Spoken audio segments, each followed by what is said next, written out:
Well, hi Adele. Hey, it's great to see you on a Thursday. How you been? Oh, I'm doing great, Cory. Thanks so much. How about you? I'm doing fantastic. A little blustery here in San Diego, which is new for us, but I'm looking forward to the change, definitely. Ah, it's a glorious day in Charleston. The sun is shining, the water is sparkling. It's all good. And the Wonderful. houses are being coming up like daisies. No doubt. I couldn't believe the building there when we visited there a Um, couple of years ago. It was amazing. So, uh, had the pleasure of meeting you on an HSMAI show last week. Got me all excited about reputation management, reviews, that whole shtick, because that's definitely been an area of our complete passion for so long. Love your programming. I wanted to have you on to explore a little bit further about that. So welcome to the InnSync show. Could you tell us a little bit about yourself? well, I have been in the hospitality industry for around 40 years, and although I lived most of my life in New York City, I went to school at the Hilton College of Hotel and Restaurant Management, oh, many, many, many years ago, and so my first taste of hospitality was with that wonderful Southern and Texas hospitality, and I came to New York, back to New York, back home, and was shocked when I saw the way we speak to our customers. I really was amazed. And I credit that the fact that it was so obvious to me some of the opportunities that we miss to make our guests feel cared for, appreciated, and respected at every encounter. This is just so ingrained in some cultures and less so in others, even though, as a New Yorker, I know that New Yorkers are just as loving, just as passionate, as committed as any other people, and they care so much.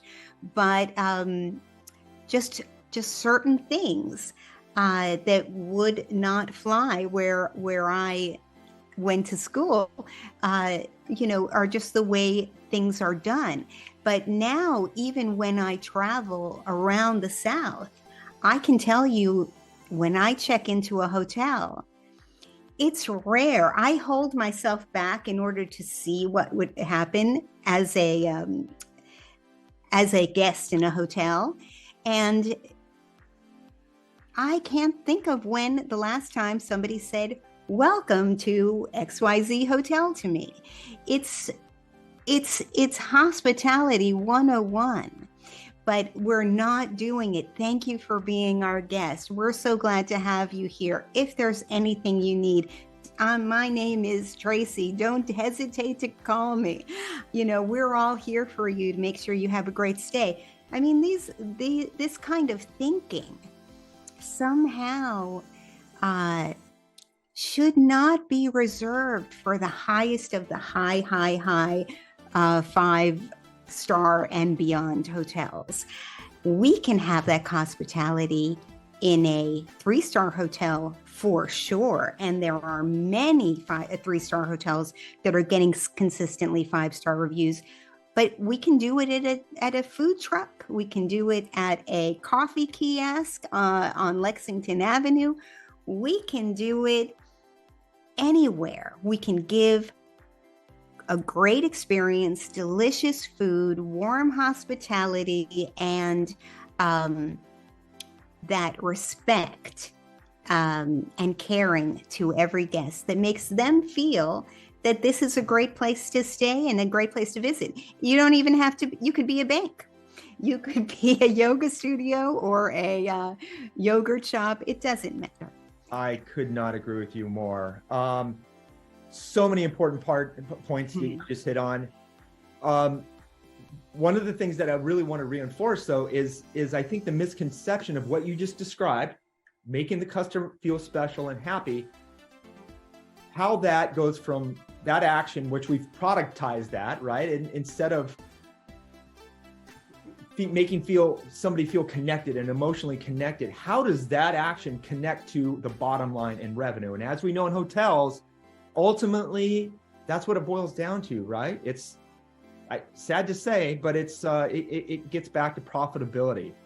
And I think there's been it's difficult sometimes to connect that action of making that customer feel happy into revenue. So I really wanted to dive a little bit deeper in here, and my topic today was hospitality is about R&R, but not necessarily rest and relaxation, but reputation and revenue. Absolutely. Those things are so closely connected. Look, you know that we spend a lot of money and a lot of energy and a lot of time and creativity and innovation and everything that goes into acquiring a customer for the first time. But we're in such silos that the people who are receiving that customer, if only they could appreciate how much went into getting that person to the door, maybe they could feel that they are a part of that great process by making it sticky and having that person feel so welcome, so warmly invited in, so cared for, that they'll never want to stay at another hotel again.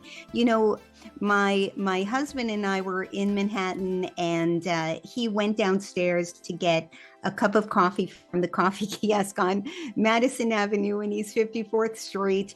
And the guy it was like, "Good morning, how are you? Oh, I made a fresh pot of coffee just for you. How do you like it? I have cream, I have almond milk, I have everything. What would you like? Here you go. We just made these wonderful crawlers. Is there anything else you'd like? Thanks so much for coming to visit me. I'm whatever my name is. You know, I hope to see you again tomorrow soon." And my husband goes, "I have 1,000 choices where to buy a cup of coffee. But if I am anywhere in the vicinity, I will walk past 10 other places to get to this guy, because he appreciated my business." And this is not hard. And all of the people in the executive office at companies, and I've spoken to them, and they know, that makes a lot of sense. But yet I keep coming to their hotels, and the same thing is not being translated. We've got to break down those silos. And, your general managers should be all trained on how to lead instead of manage. So instead of managing and controlling things, we should be inspiring and empowering good things to happen, because your team came into hospitality for a reason. They want to make people happy. They want to be part of a beautiful world which is gracious and kind, and people are saying thank you for them. And we're at this harsh moment where there's a lot of complaining, and the companies and the staff members are blaming the guests.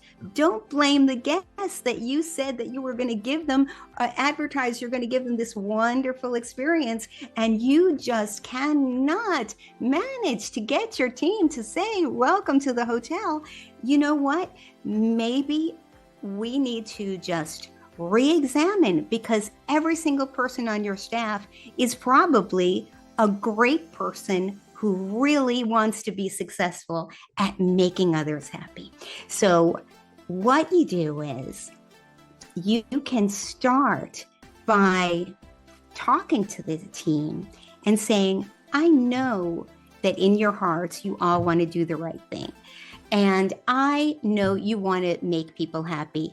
Tell me what I need to know. I need you to tell me when you see a customer's face go down, what is the moment that's happening where they may not even be complaining yet, but you can see a little disappointment in their eye, just a little light go out in their eye.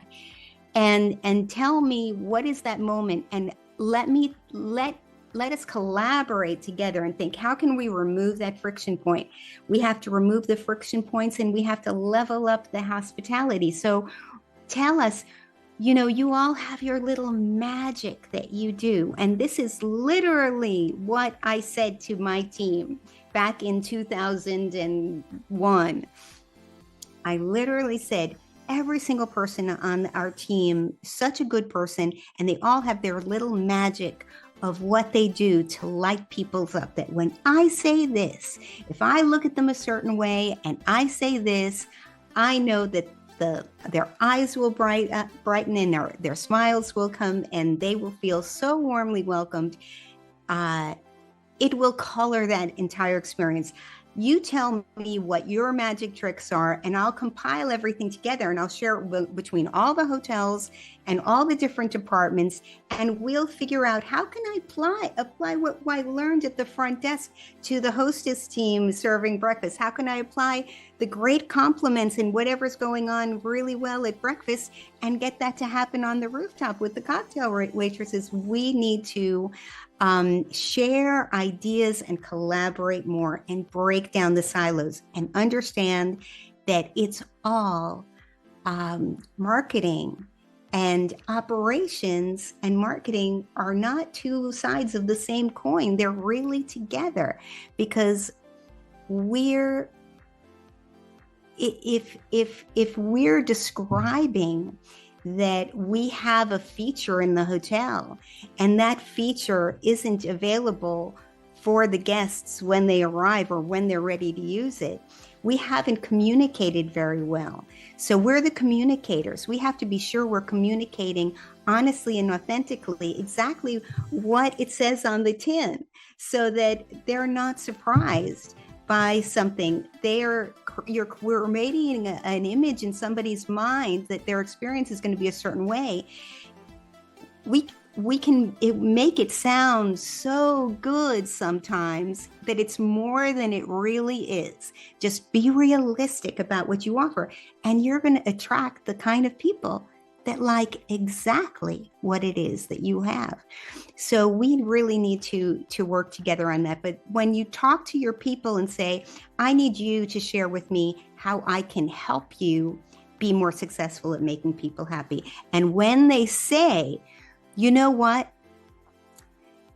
the people are constantly coming in saying that they couldn't find the hotel because of this, that, and the other thing, then we have to work behind the scenes to make sure that the way the address is written, that the instructions are given, please tell your cab driver to take you to this side of the street, whatever it is to fix that problem. Every little complaint is an opportunity for us to collaborate and be creative and solve problems together. And when you have a creative problem-solving team that's on a mission to make every guest happy, it will explode. And it's great. So love that. So this is a great segue into what you just described. How is that all impacting, again, the bottom line? Oh, the bottom line. Well, here's the thing. We are spending all this money on trying to attract the business, but not to keeping the business. So if somebody leaves and they, if you ask them how their stay was, it was fine. Well, some people would say fine is a 4-letter word beginning with F, and it's just it's not fabulous. We want to have we want them to have a fantastic experience that is so welcoming that they will pass by other hotels to see us. They will pay more to see us. They'll want to come more often because it was so good. They'll stay longer. They'll choose an upgraded experience because they trust us with their money. And they will come back with all their friends. And if we're very, very lucky, they'll feel so good about us that they will tell the whole world about us on Google, on TripAdvisor, and on Expedia and Booking.com and every other site. However it is that they whatever they use, that's where they're probably going to share it. Probably. Yeah.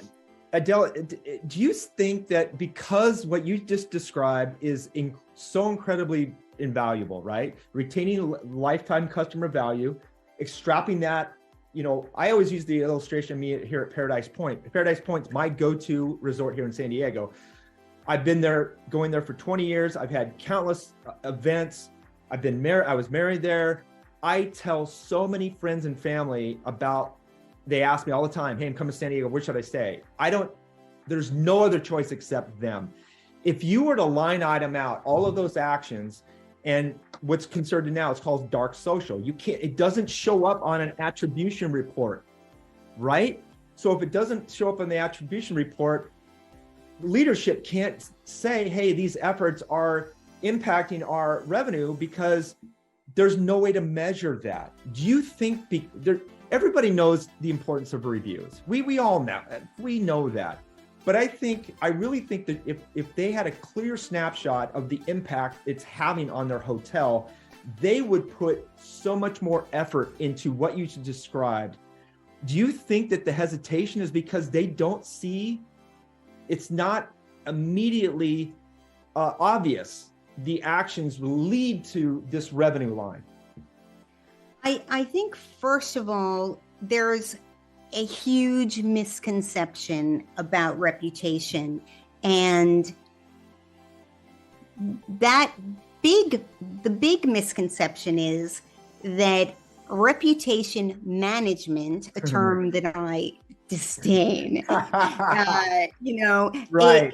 I don't like it, because it's, even when I'm speaking about reputation cultivation, and I'm speaking about the operation, and I'm speaking about inspiring your team and collaborating, and at no point am I even mentioning the word responding to a review online.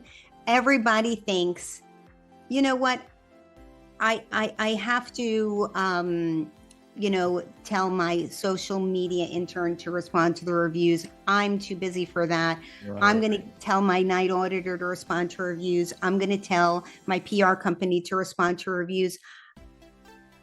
It is beneficial to respond to reviews. I'm not saying that. I'm just saying that's the cherry on top of the whipped cream on top of the dessert that went at the end of a fine meal. But the meat and potatoes, and I'm saying that as a vegetarian, but so you can understand. Still applies. The meat and potatoes of your brand, how your brand is going to be known. And when I say brand, I don't mean the, Hilton, Marriott, whatever. I mean your brand as your individual hotel. Mm-hmm. How your hotel is known is going to be based on action and behaviors, and not pretty words you say. And especially, I read reviews every single day. It's just a habit. I read reviews every single day from around the world, so I can see that I know what I'm talking about when I say most people are responding pretty much the same way to every single review, and not having an organic response of a hospitality professional in charge of this operation. And so you'll see a cut and paste. You go through 30 different negative reviews, and you'll see a cut and paste of virtually the same response to every single one. And do you think you're making yourself look good? No, you're making it so much worse. Absolutely. Because it shows you there's no chance that the upper management of that hotel is paying attention to the reviews. They're just saying, let's pacify them. It's disgraceful. On the other hand, there is a hotel in Oregon, the Oxford. I think it's in Bend. I'm not sure, but it is on the top 25 list on TripAdvisor. year after year after year. I think a lot of times in the top 10, actually, but year after year, out of the 132,000 hotels in the country, according to the internet, in the top 25, and I look to see how they respond to reviews, they don't. You know why? They want to respond to reviews. They know it's a good thing to do, but they're just, their resources are limited. You know, it's a small place. They have a lot of things to do. And, you know, in this particular time, they've made the decision that it's better to listen to their guests, modify their experience based on things that they hear their guest needs, take care of those needs, make sure every guest feels cared for, appreciated, and respected at every encounter. And it's not really the highest priority to publicize it, because the reviews of their guests speak for them, which is much more important. So they are putting, you know, 95% of their energy on 95% of what's really important. And so they don't have to, but if they had a really harsh review, they probably would respond to it, but they don't, because what they do is they talk to their team about kindness and compassion probably all day long. They talk about, they empower their team to solve problems for their customers, rather than say, you know, I read a complaint where the person came in and they said in advance it was their birthday and they were going to try to check in early, and that they had a birthday lunch, and no matter how many times they called in or went back to the front desk, no, there's nothing ready. And then at 3:00, it still wasn't ready, by the way, on this person's birthday. And they said, and the front desk person says, check-in starts at 3. You know, so they're now, if your team thinks it's their job to teach their guests a lesson in how to be a good guest, as opposed to this person chose you for their milestone birthday, and you know, I'm here to serve you. I'm going to find a way to make this happen for you. You know, it's just a different mindset. So sometimes what we need to change is a process. Sometimes we need to change the mindset. You know, if you keep telling your team that other than our staff, our reputation is our most precious and valuable, asset. And so we want everybody to leave happy. So whenever you can, try to take care of that guest. Try to find a way of making that happen. Sometimes you can't do exactly what they say they want, but if you're listening and ask questions, you can find out, you know, what they need and make it happen for them. So if you constantly say, we want you to be hospitality heroes, and we want you to have fun every day being hospitality heroes, making the world a little bit better, just in our little corner of the world. This should be paradise. The outside world is tough, but when somebody comes to be a guest in our hotel, they should feel like a superstar. And let's have fun. And see how much we can make our guests happy. It's a whole different mindset. It sometimes, a lot of times, doesn't take money. It just takes flexibility, creativity, and inviting your team to be a part of it. Wonderful. I love that. For an example of a hotel you just described, of one in Oregon that has it's limited resources, right? They're overwhelmed. They feel like everybody's wearing a ton of hats, staff shortages. If a property like that was to come to you and say, Adele, look, we can only do so much with what we have. What's one thing that your number one tip that you could give a hotel like that that has the most amount of impact with the least amount of effort? What would you say? Well, I wouldn't be talking to them. I'd be interviewing them to see, you know, how they are doing it, because obviously they're crushing it every day. They do not need my help. 10 years being on the top of the list, they are not needing my help. But there are a lot of other hotels that are luxury hotels, grand dame hotels, and they're only getting 4 out of 5 stars when they deserve their property, you know, the historic value of it and everything about it. It deserves much better. And actually, even 3-star hotels, as I said, you know, you can be an Embassy Suites or a DoubleTree or a lot of other things and get or just an independent boutique hotel. It's even easier if you're an independent boutique hotel. But you know, if you are toughing it out, try with 3.5 stars or 4 stars, and you just want to be the kind of place that everybody wants to come again and again, the best place to start is helping your team identify themselves as, oh yes, I am the kind of person who always wants to do the right thing for guests. Oh yes, I love making people happy. It makes me feel good to do it. I don't mind going out of my way because I leave at the end of the day feeling I made a difference in somebody's life. The best thing you can do is start to help them to identify themselves as the kind of people that do the right thing. And I guarantee you that even if you're a hotel that is having a challenging time with very harsh reviews, you can find some reviews that are 5-star reviews among them. And you can say, here, you know, it says right here that that this person really thought that our housekeeping team was great. So I know that we can do it some of the time.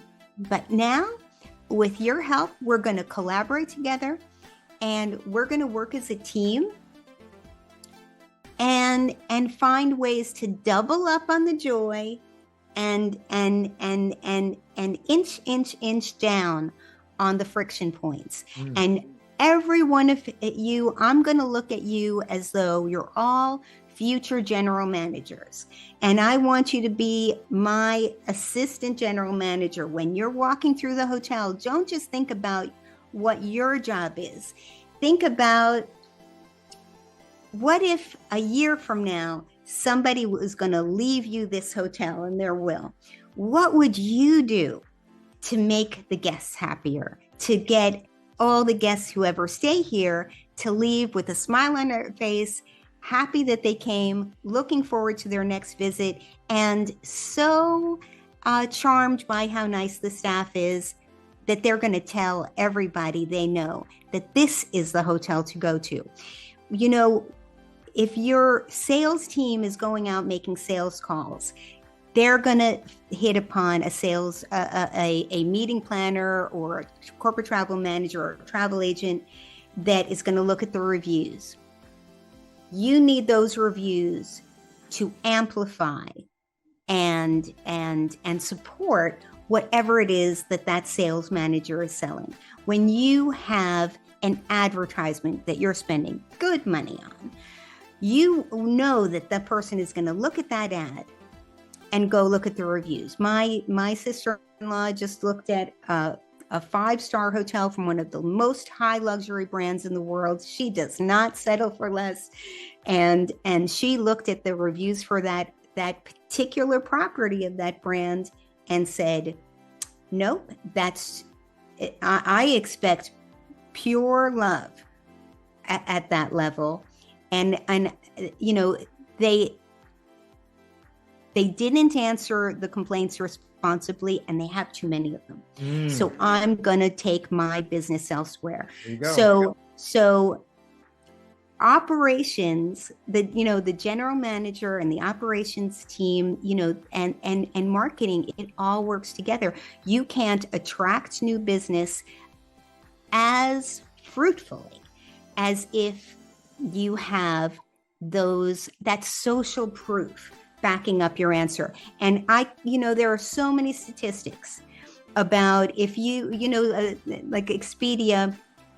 An interesting one is Expedia says that people will pay 35% more for a hotel with a rating of 4.4 than 3.9. That was very, very interesting for me. Definitely. And because it's the difference between okay and very good, right?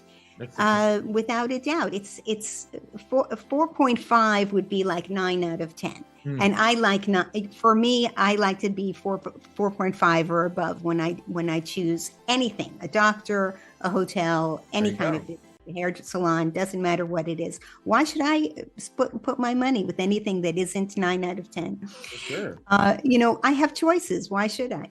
Unless it's the only thing in town. And sometimes that is the case, but not most of the time. If I'm giving somebody a 4 out of 5, an 8 out of 10, I might go to them if they're way cheaper. So it's either hurting your revenue or hurting your occupancy. You know what I'm saying? Absolutely. I'm willing to go back, but only if it's really a deal. So it's a dramatic impact. But the thing is that all of these statistics, you can say that, I don't remember exactly offhand, but they say that you're 3.9 times, almost 4 times as likely to book a hotel that has higher review ratings. If you are looking at two things that are, pretty similar and will do the job for you, you're going to be 4 times as likely to book the higher rated. McKinsey and Company said that hotels that are really doing great, getting great reviews, they have flexible cross-trained teams that modify their services based on the needs of each guest. They are bringing in 3 times more, 300% revenue of their counterparts, and they're delivering 150% to shareholders. But it doesn't matter what all these statistics are, because your statistics are going to be different based on your neighborhood, your situation, what level of hotel you are. It all depends. But what's 100% guaranteed, and I am quoting, I'm paraphrasing Christoph Hutter,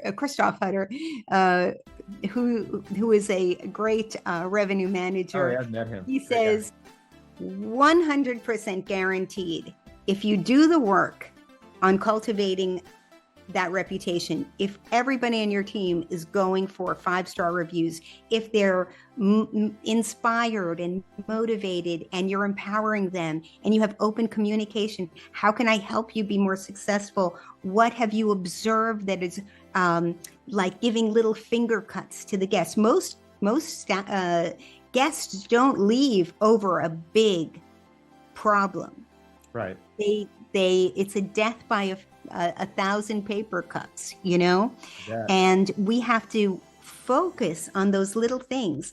And too many hoteliers are focused on, this semantic analysis. The overwhelming view is our big problem is the food and beverage area. Mm-hmm. But it's the context of the complaint. When you listen to the voice of the customer and exactly what happened, that's where you're going to find where the underlying problem is.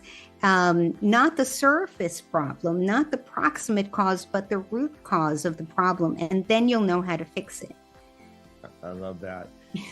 I just thought of a great product for you. Could you imagine having a software package that you could put all these variables into a hotel, and before you did, a reputation, I don't like that word management as well, because it sounds like you're trying to control something, which is the exact opposite of what your reputation should be. Okay. But imagine going to a property and plugging in all these variables, room types, ADR, all this, and it would literally give you facts and figures based on bumping up star ratings, online sentiment, and literally be able to deliver leadership or operations a figure by saying, do you guys just put in these types of efforts to get you to this point? We're looking at another, 1.5 mil in revenue based on these little subtle changes to elevate these scores.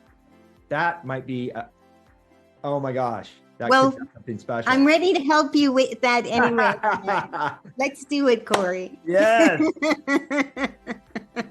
Well, hey, this has been a fabulous conversation. I could sit here and talk with you for hours. But I like to kind of keep these a little bit short and sweet. And I'd love to have you back on anyways. So will give us some additional things to talk about. Anytime.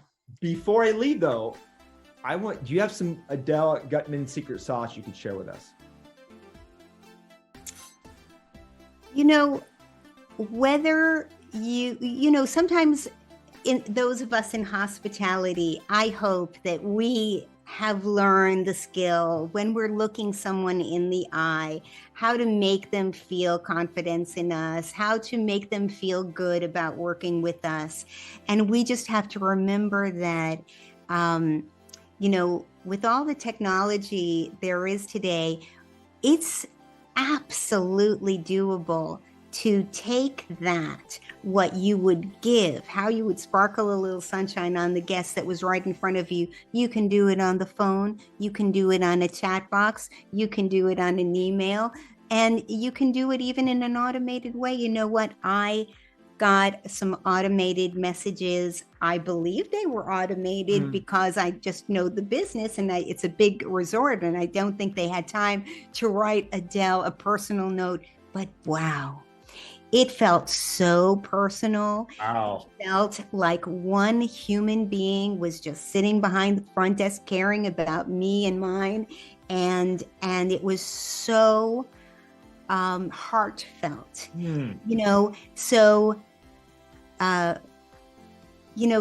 it's an example of how automation can feel warm and personal and humanized and heartfelt because the human being is there. It's just being amplified. Absolutely. And yet sometimes when I have a human being, they're being robotic because that's the way they were trained. They were trained on, it's your job to have them sign here, run the card, give them the keys, point to the elevator, tell them not to park in a certain area, whatever it is, that they're focused on their function instead of being focused on making me feel super welcome. And that's my Adele tip of the day. Love that. That's great. You've kind of flipped it on its head, where tech being human, where humans being more like technology. I felt that very, very profound. So thank you for that. Thank you so much for spending a few minutes with me. I can't wait to have you on again to have another fantastic conversation. Anytime.